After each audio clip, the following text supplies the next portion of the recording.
Hello friends, কেমন আছেন সবাই? আশা করি সবাই ভালো আছেন। আজকে আমি বাড়িতে বানিয়েছিলাম মাসকলাইয়ের ডাল, যেটা কিনা খুবই পুষ্টিকর একটি খাবার আর বানানো খুবই সহজ। তো চলুন আজকে আপনাদেরকে দেখাই আমি কি করে বানিয়েছিলাম মাসকলাইয়ের ডাল। প্রথমে নিয়েছিলাম মাসকলাই, এটা হচ্ছে মাসকলাইয়ের ডাল। আর মাসকলাইয়ে দেওয়ার জন্য নিয়েছিলাম কিছু সবজি, এর মধ্যে রয়েছে মিষ্টি কুমড়ো, টমেটো, বেগুন, আলু আর গাজর। দেখুন ডালটাকে আমি ভালো মতো ক্লিন করে নিয়েছি। ক্লিন করে নিয়ে প্রেসার কুকারে দিয়ে দিয়েছিলাম। তারপরে আমি এক এক করে সব সবজিগুলো অ্যাড করে দিয়েছিলাম। সবজিগুলো অ্যাড করে দেওয়ার পরে এর মধ্যে আমি দেব জল। তো সেই ডালের যে বাটিটা ছিল সেটার মধ্যে কিছু ডাল লেগেছিল, তার জন্য সেই বাটিটাতেই জল অল্প করে নিয়ে এর মধ্যে দিয়ে দিয়েছিলাম। বেশি জল দিলে তারপরে হুইসেল মারার সময় জলটা উপচে পড়ে যাবে, তাই যতটা কোয়ান্টিটি ডাল এবং সবজি আছে সেই অনুযায়ী জলটা দিয়েছিলাম। তারপরে লবণ আর হলুদ দিয়ে প্রেসার কুকারের ঢাকনা লাগিয়ে দিয়েছিলাম। তারপরে গ্যাস ওভেন জ্বালিয়ে প্রেসার কুকারটা বসিয়ে দিয়েছিলাম। দেখুন এখানে গ্যাসের আঁচটা ফুল ফ্লেমে রেখে একটা হুইসেল দিয়েছিল, তারপরে আমি কমিয়ে আরও 4-5টে সিটি দিয়ে দিয়েছিলাম বা হুইসেল দিয়ে দিয়েছিলাম। তারপরে গ্যাস বন্ধ করে দিয়েছিলাম এবং প্রেসার কুকারটা যখন ঠান্ডা হয়েছিল তখন খুলেছিলাম। দেখুন খুব সুন্দর সেদ্ধ হয়ে গেছে। তো আলুগুলো বা সবজিগুলো যেগুলো ছিল সেগুলো যেহেতু একটু গোটা গোটা রয়ে গেছে, তার জন্য ওগুলোকে আমি এরকম একটু ম্যাশ করে নিলাম এটা দিয়ে। তার ফলে ডালটা একটু মাখা মাখা বা একটু ঘন ঘন হবে।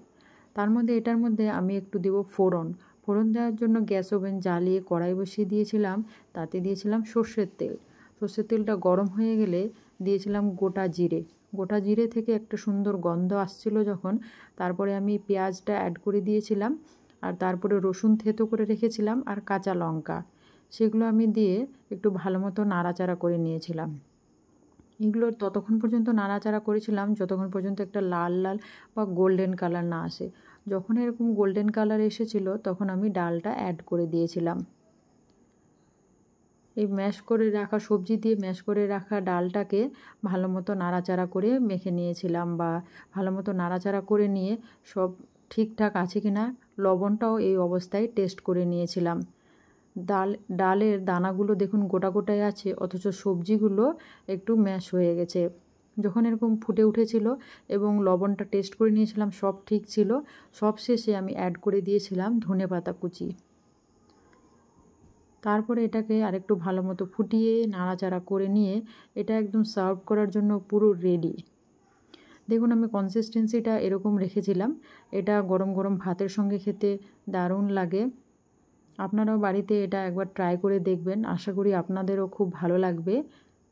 তারপরে আমি এটাকে এরকম একটা পাত্রে ঢেলে নিয়েছিলাম। এটা একটি খুবই পুষ্টিকর খাবার, এটা বাচ্চা বড় সকলেরই ভীষণ ভালো লাগবে। আপনারা যদি এটা আরেকটু ঘন করে বানান তাহলে রুটির সঙ্গেও খেতে খুব সুন্দর লাগবে। এভাবে আপনারাও ট্রাই করে দেখবেন এবং কেমন হচ্ছে কমেন্টসে আমাকে অবশ্যই জানাবেন। ভিডিওটি ভালো লাগলে একটা লাইক ও শেয়ার করে দিয়ে আমার চ্যানেলটিকে সাবস্ক্রাইব করে দেবেন। Thank you.